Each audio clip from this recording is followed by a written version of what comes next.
to everyone online, as well as the students here in the classroom. This is our professional development series, Module 1, Career Assessment. What we'll be talking about today is essentially the beginning steps for each of you to begin to determine how your motivations, how your interests, and how your passions will lay out a professional career for you. We'll be going through the exact schedule and how all of these modules within the professional development series build together. But first, I'd like to give you all a little bit of understanding and history as to why we have developed this series and why it's required for all new students. We have determined and discovered that there are several of you, bright, ambitious, who are coming into the program and performing very well academically, but those things are not necessarily transitioning professionally. You're coming in with aspirations of what you want to do entrepreneurially within corporate America, and you're learning what you need to know from a marketing, accounting, and finance perspective. So we've decided to overlay that with this series. And this series will be taking you through how to prepare for interviews, how to negotiate job offers, how to research and identify the opportunities that are best for you, and how to look within yourself to determine the opportunities that are a best fit for you. So thank you for those of you who have opted to take and participate in this series. And again, those of you who it has been required for, it will be well worth your time, energy, and effort. One of the first things that I wanted to talk through quickly today are the assignments. Prior to coming in today for Module 1, thank you for those of you all who have participated in the discussion boards. If you are on and you have not participated in discussion boards, please do so. Introduce yourself, where you graduated, what you are interested in doing in the future, whether it be professional or social interests that you have. The idea here is to make sure that you all are getting to know your classmates are getting to know you.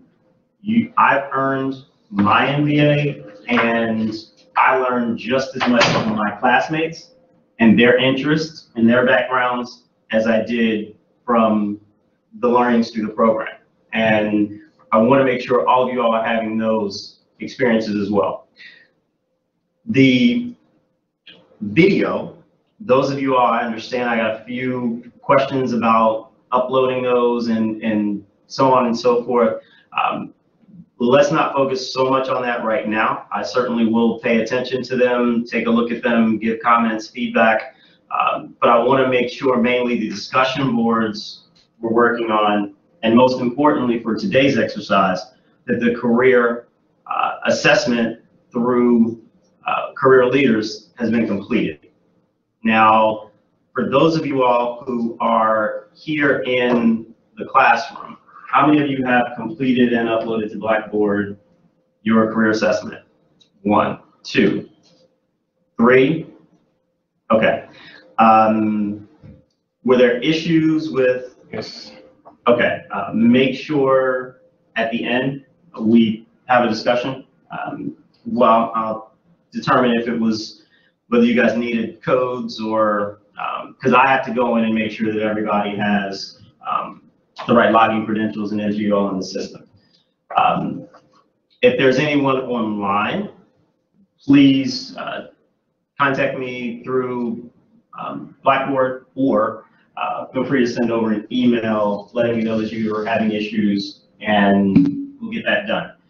Today's exercise won't be as useful for you all, yet will still be informative, because once you complete it, upload it to Blackboard. You'll have to go and review it on your own, but we'll talk about today will help you know what the report means and how to assess your background. So again, mainly if everyone has done their discussion boards, if everyone has done their career assessments, they are on track. Another thing that I want to make sure everyone is doing and everyone clearly understands is the high-low journal. Not a difficult exercise to clarify if there are questions. Simply want to understand your high of the day, the best thing that happened to you, your low of the day, the worst thing that happened to you. I'd like you to do that for essentially 2 weeks. Hopefully you guys have been doing that since last Friday the 27th. If you have not, please start as soon as possible. What that will help us do is look back and over that small snapshot of time and compare that to what the career assessment says about you. In theory, at some point in time over that 2-week period, there should be signs and there should be interest that's displayed through that very simple high-low journal that would reflect your motivations, skills, passions, interests. And what we want to do is determine if those align with the career assessment that you took. Any questions regarding those assignments, projects? Okay. With regards to next week, because we will be back here at noon on February 10th. Next Friday, we want to continue with the journal, and we want everyone to have their company target list uploaded into Blackboard prior to noon when class starts. And we'll actually get into the details around that assignment if there are questions on it. A nice touch as I move forward. Few of you have done this. If you all don't mind, upload a picture to your Blackboard profile. I think that's very important, again, back to making sure you all as a class and classmates know each other. It's very easy to kind of match a name to the face. If you see someone on the discussion board, you recognize their picture, you might see them in the hall or in class. Again, it's something that definitely provokes conversation, familiarity, comfort, and you'd be surprised how much that drives collaboration. So are there any concerns, questions, issues about that request? Okay. Project-based learning is something else that I've talked to many of you about, but I want to make sure all of you all clearly understand what it is and its difference. I've got a question coming in from Christopher, and 1 second.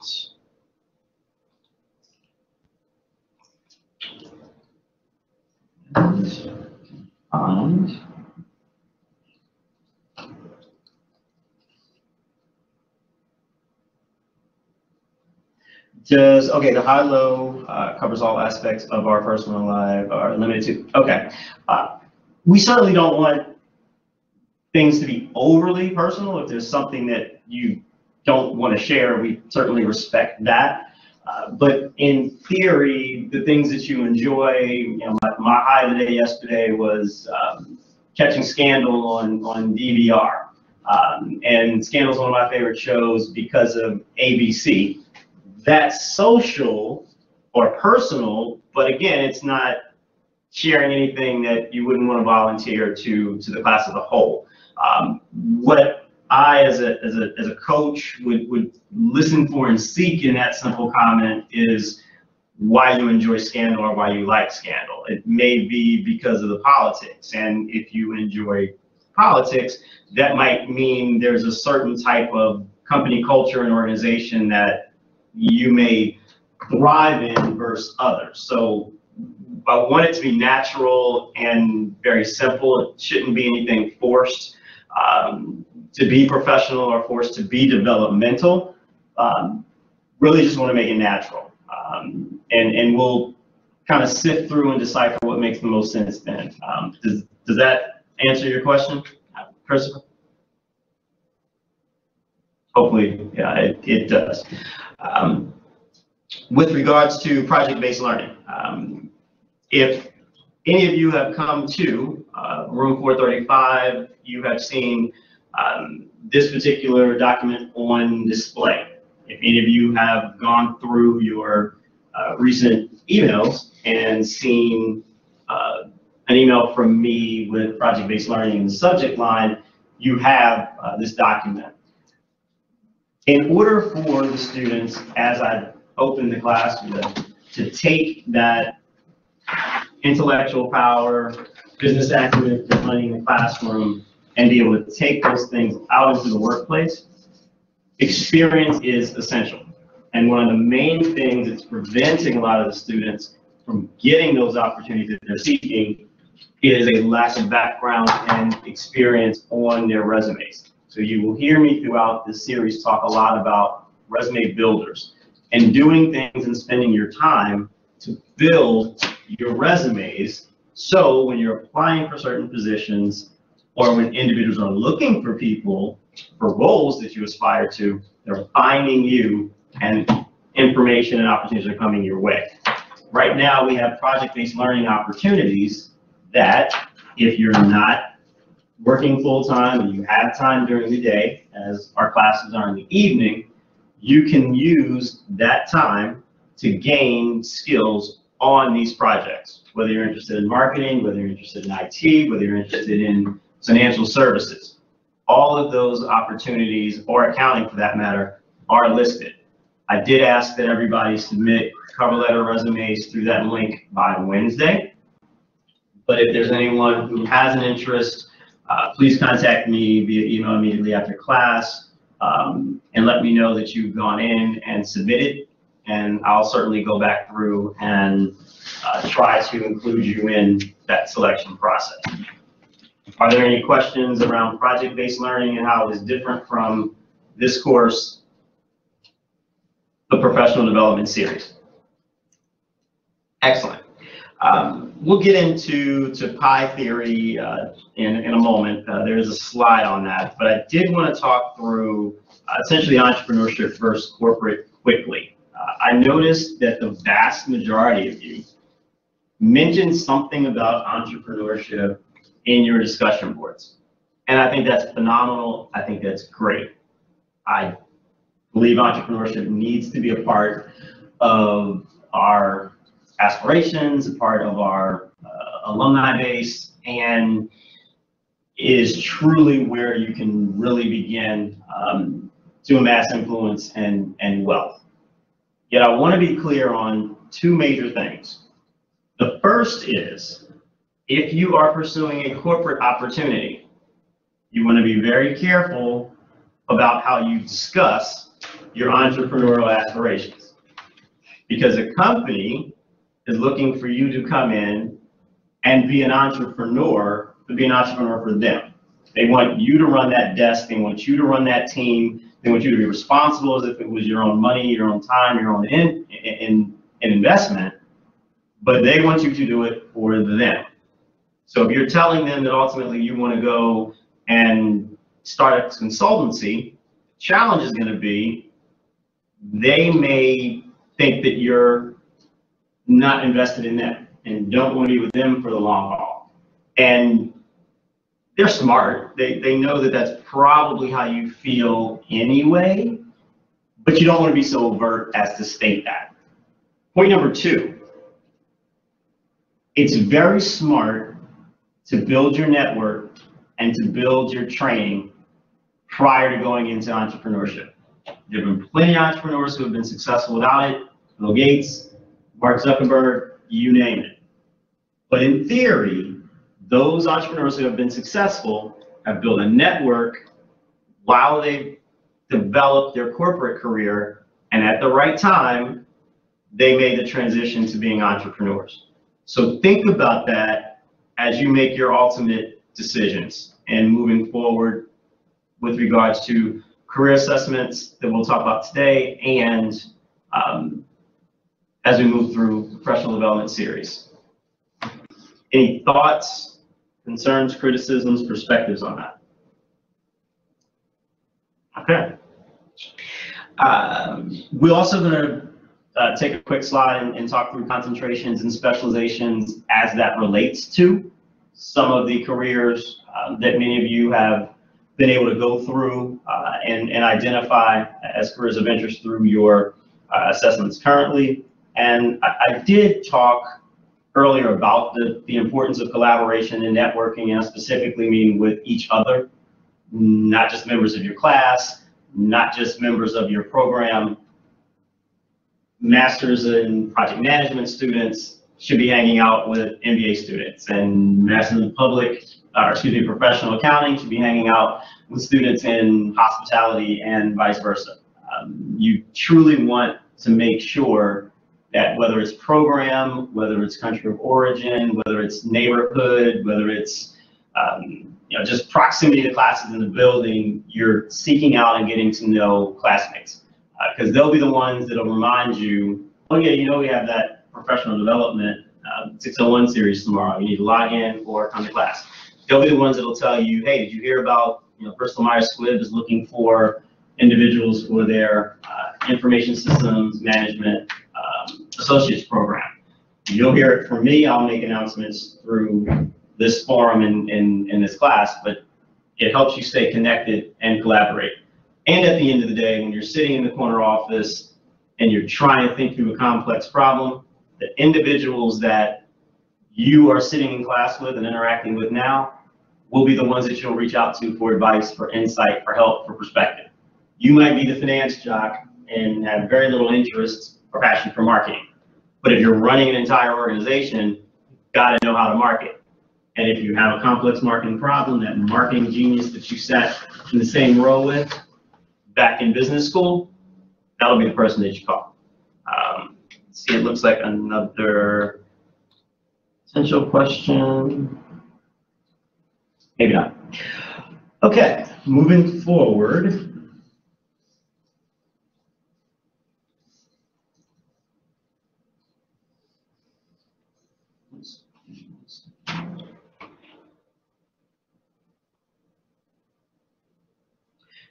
Specifically getting into grad leaders. And again, by show of hands, how many have completed this career assessment? Show of hands. Okay. Well, actually, I'd like to get a little bit of engagement. Who wants to share a little bit of their experience in going through the assessment, and how many of you had a chance to look through the actual careers and see what was listed for you? Kind of aligns, right? What I've been doing before I came to Morgan. It does align. Yeah, but 90%, yeah. Okay. Actually, you don't mind stating your name, what you did before, and what the career assessment shared for you? Okay, my name is Sunday. I know. What I used to do before I came to Morgan, I worked in management consulting for about 6 years. You said management consulting? Yeah, business management consulting. Okay. I had a lot of projects, e-business projects, business planning projects. Okay. I worked in a lot of projects. I can't start mentioning them across different industry lines. So hospitality, healthcare. I've had to do a lot of things across the board. And I've also been a facilitator. I used to teach. Okay. I used to teach ACCA about accounting and business management. I used to teach courses like strategic management, ethics, corporate governance, risk management, business analysis. I used to teach that professionally.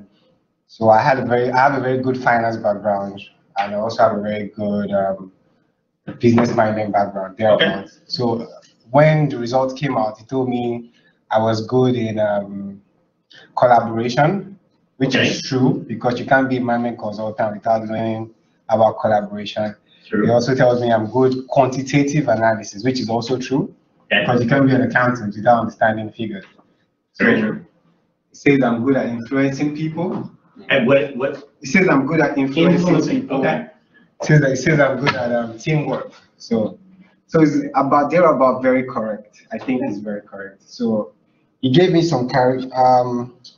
Did you get to? I believe it's usually around page 12 or 13. Yeah. Where it lists probably 30 different career paths. And I want to be very clear about this, Sunday and the entire class. This career leaders assessment is focused on business. So you're not going to see, psychology or engineering or some of those other interests. The thought process is you're in business school. So if you're pursuing a master's in project management, accounting, MBA, hospitality, you're thinking of building your career in business. So this is why we specifically selected this tool. So it will help you and help you narrow it down based on those interests and strengths. So give me like career lines I could follow. So the highest scores, which are about 95, were in non-profit management, finance and corporate settings, accounting, training and organizational development, strategic planning, and commercial banking, management consulting. So they're about my area, which is correct. Got it. Was anybody surprised by the results that they got back? No one was surprised. Okay, that's good. That means we're doing our jobs as far as admissions people and admitting you in the program. Because one of the things we measure all the applicants on is, do you have what I like to call master's maturity? Meaning, we will do things like this series. We will lead the horse to water. We will expose you.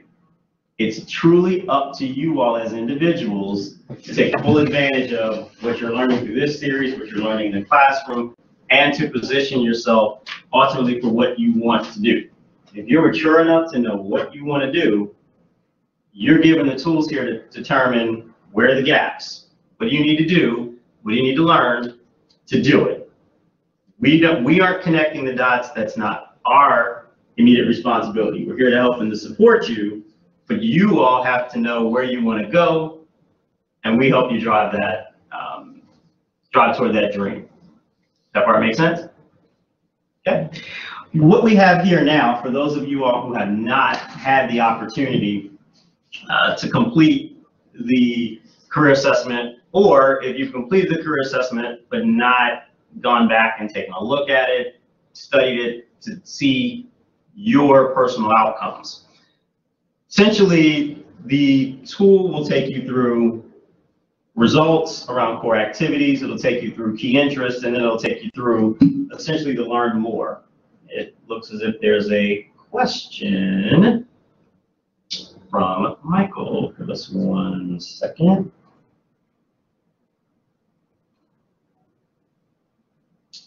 The horizontal size is small and I can't, okay. Oh, okay.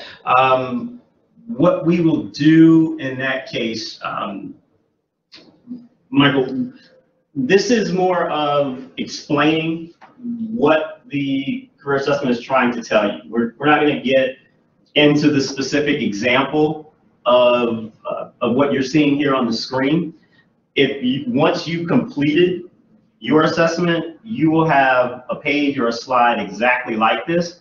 So what really matters to you and to everyone else is what your specific tool says, so, or your specific assessment. So if you're able to pull your assessment up and visualize this specific page within your assessment, you're not missing anything with regards to the exercise. The main thing that I want to make sure everyone's clear on again is specifically what their results mean to them, so they can decipher and understand how those results will help them choose, again, not only careers, but cultures and the right organizations to target. Does that make sense? Any other questions on that? And I do apologize for the eye chart. But essentially, if we begin to look at core activities, this specific example had managing people in teams as a key result and skill at 99 scores. So that means essentially with 99% confidence, the assessment is saying you will enjoy and be successful at managing people in teams. number 2 would be creative production. So with 71% certainty or probability, whichever product, whatever task or project that required creativity, this specific individual would likely do well in. Does that make sense from just an understanding perspective? In other words, where your key skills are. Does anybody either online or in class want to share with some of their main key results? Where we can chat about them, especially if someone has questions around what they mean.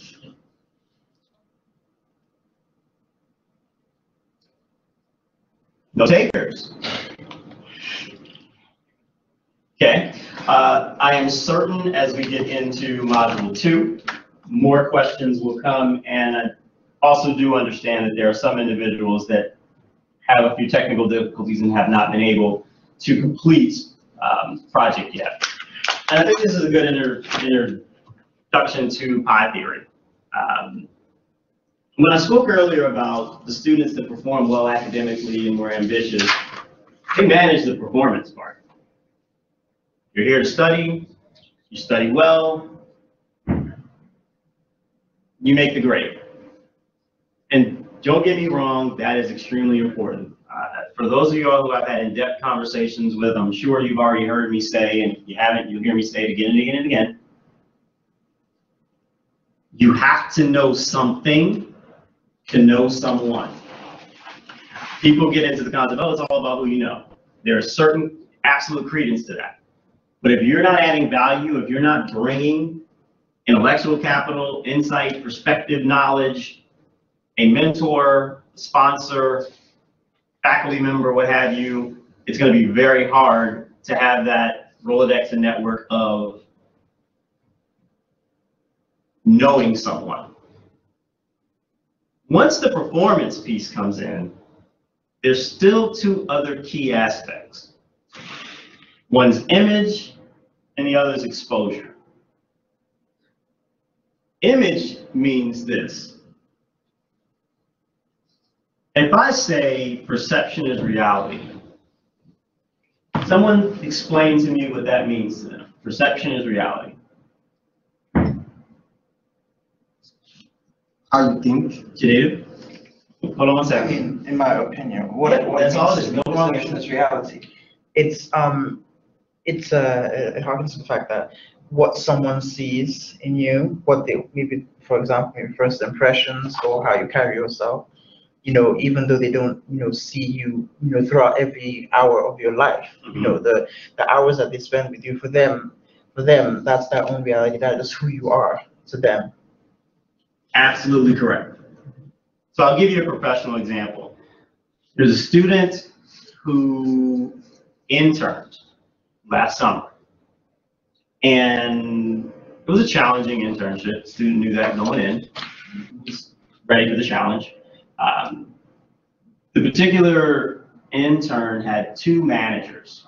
So it added a little complication, to the projects and put a little more than the normal average intern in time management and in communicating and in driving expectations.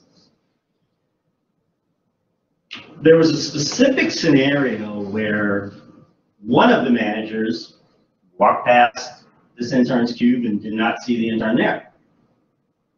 And that manager's perception was, oh, that intern must be late. That intern isn't necessarily responsible or dependable. Well, in all actuality, that intern was over at the other manager's office and getting understanding and getting kicked off on a project. But the perception was what I said earlier. So you can have the 4.0, you can have the 3.7, but when you show up and some of the smaller, finer things aren't established, communicated, those perceptions begin to come in. And the perceptions, as Sinead stated, drives the image. The image of that intern is not dependable, question mark, versus what my perception may have been, and what I'm sure that intern's perception was, which was overachieving, managing 2 different projects and 2 different managers, coming in early and being productive. Same exact scenario, 2 different views and perspectives. So all of these things need to come into place to be successful. It's not just getting the position, getting to the interview, getting the offer. It's getting into the organizations, being successful, demonstrating that you can take on additional responsibility, and then moving forward. And then you make us all proud because you walk in and you tell them you went to the great school of business. The last piece to that is exposure. Can anybody give me insight around what they think I mean by exposure?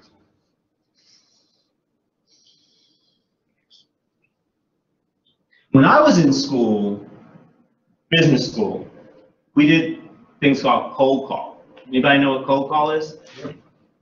Okay, Sunday, what's cold calling? Cold calling is trying to sell or market a product or a service to somebody that you have no clue or idea about. So you probably just have a list and then you call to tell them about something.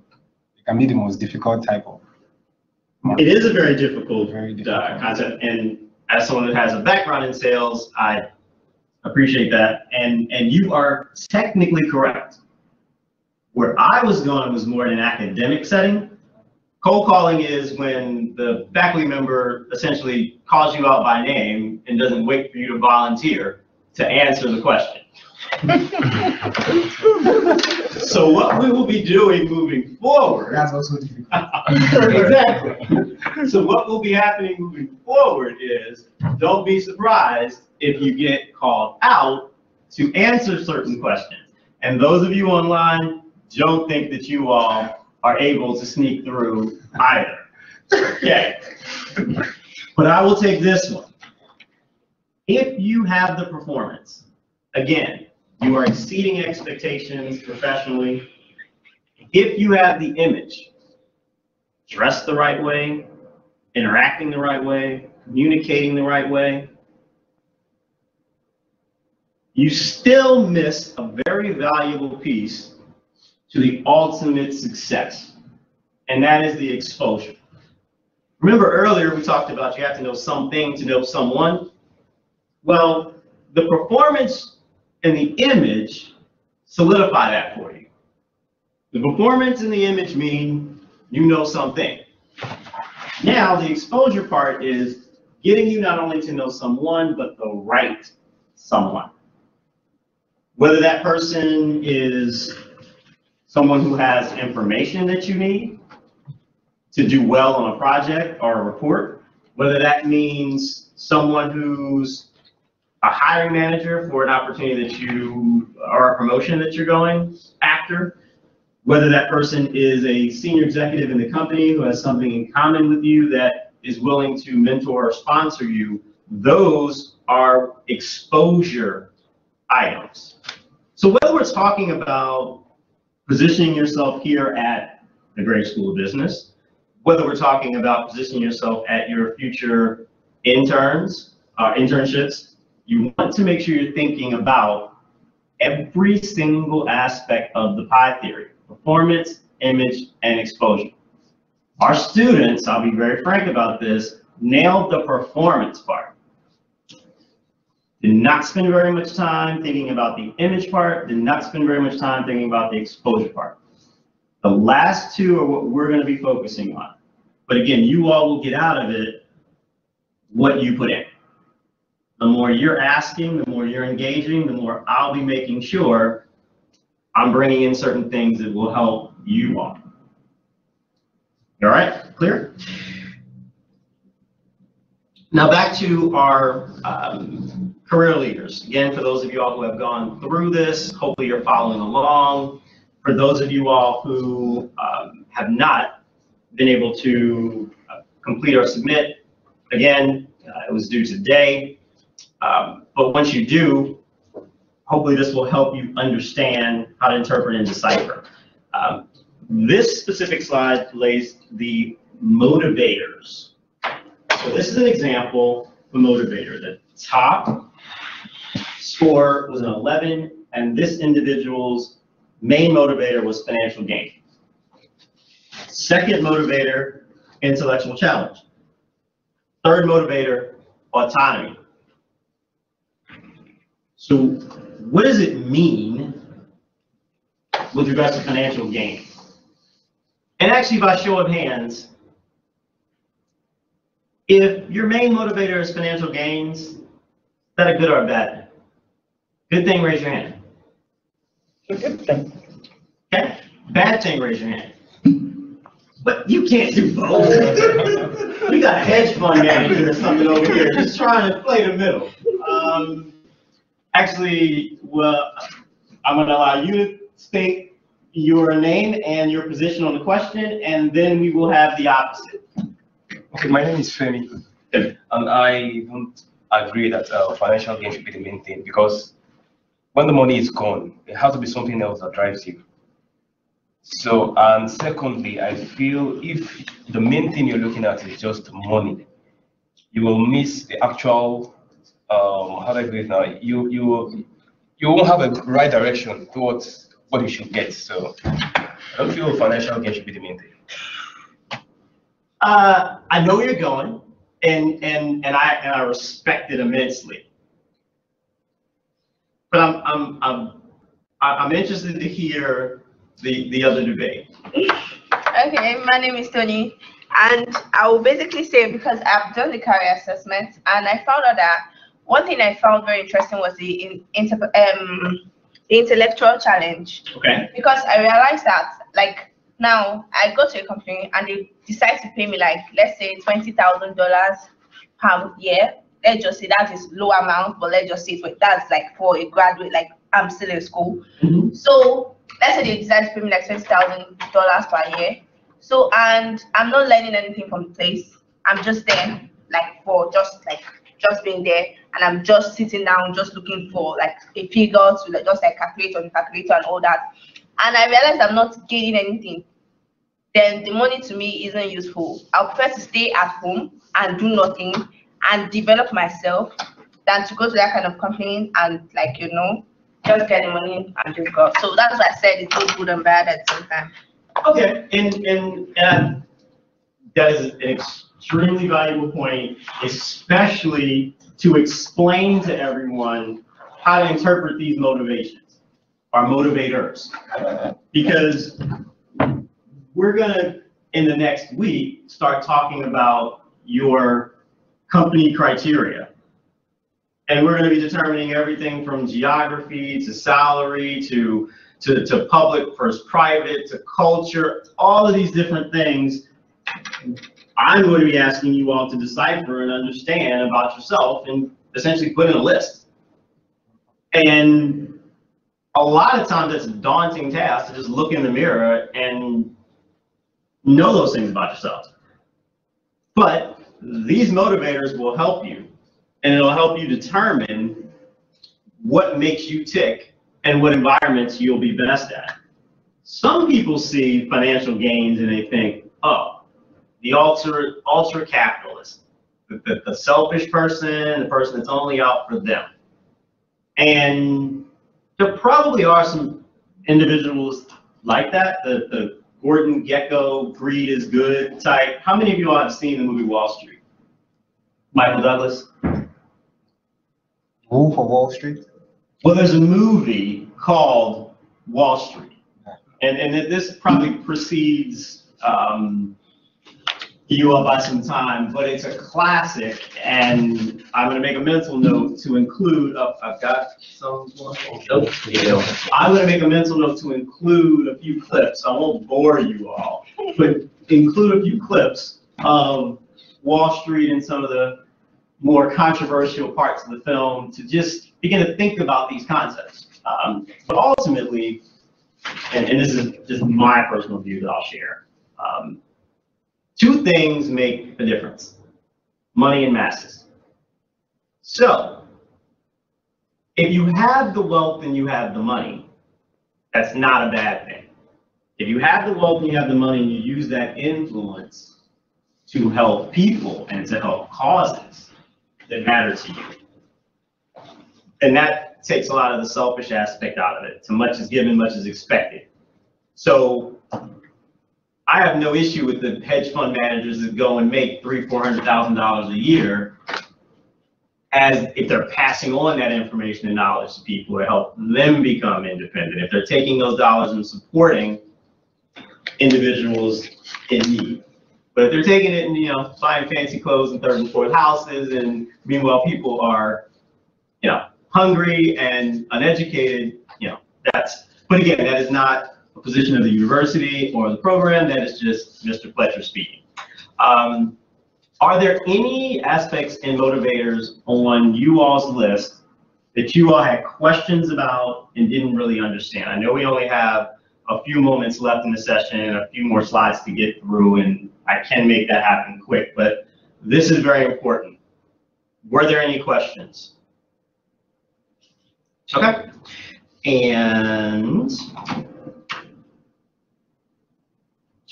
last but not least, results. So essentially, we're going through and laying out your results and where you outperformed and where you were an outlier. So this specific example lays out interpersonal effectiveness, power and influence, analysis and strategic decision making, as well as bringing management structure. So these are the things that will tell you what you're good at. So if you're reading a job description, how does it adapt to these things? Better yet, if you're on a job interview and someone's asking you, why are we here? Why should I view the position? Being able to talk about, I took a career assessment and I was able to be in project-based learning and take those skills and put them in practice. And my assessment was dead on. I love doing this. And I see this as an opportunity for your team, your department, your organization, and here's how I can be a value add. That's the type of person that gets from the first round to the second round. That's the type of person that when the resume comes across, oh, I'm interested in talking to that person. I want to get to know them better.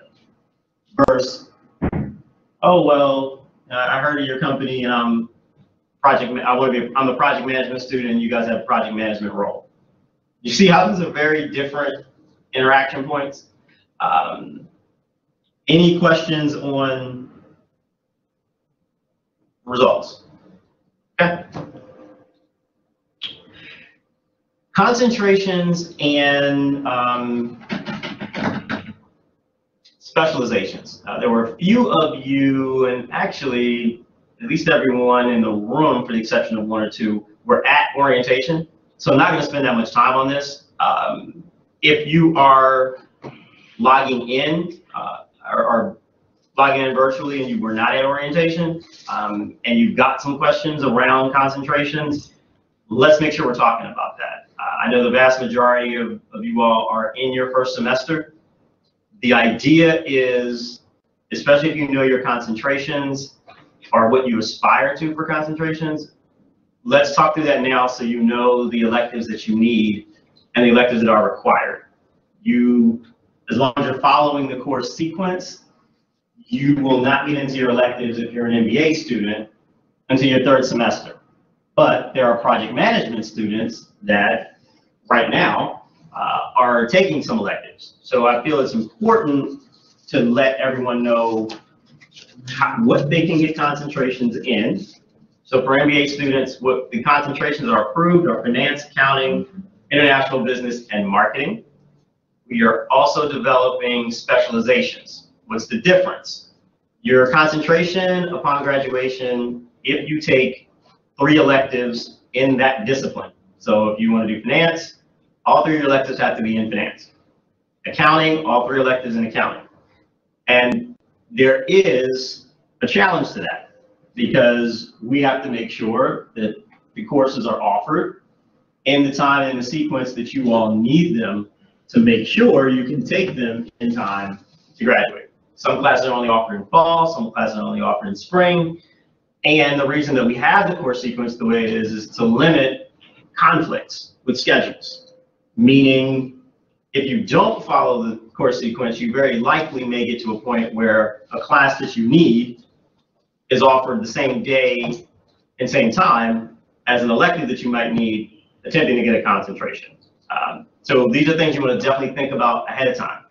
But as this concentration conversation relates to career assessment, if you're thinking of doing a concentration and it's different from your career assessment, or if you weren't necessarily thinking about a concentration, but now that you see what areas you are aligned with, you want a concentration, again, this is the time to start thinking about that. Any thoughts, questions, criticisms around concentrations? If you truly want to go into a specific area, concentrations, especially in the job market where it currently exists right now, are advantageous. They're good. Pendulum has shifted. Probably 10 years ago, companies and organizations wanted a generalist. They wanted someone that could do it all, could do the marketing research, could do the accounting, could do the operations. That's why in our program, you take classes in all of those aspects, yet we give you the flexibility to double down and emphasize in what you're really interested in. Thoughts, questions, concerns, criticisms? Okay, I know we're still a few minutes over, just bear with me. Our next class, actually by show of hands, who has the schedule for the professional development series? Please raise your hand. If you have the schedule and you know when you're supposed to be in class or logging in. Only 2? Okay. This is the schedule. Everybody should have this via email. I will post it to the Blackboard group so everyone can see it. The most important things, here we are today, February 3rd, we're going through career assessment. We'll be back together again, same time, noon Eastern for 1 hour to 1 o'clock next Friday. We'll be discussing industry and company research.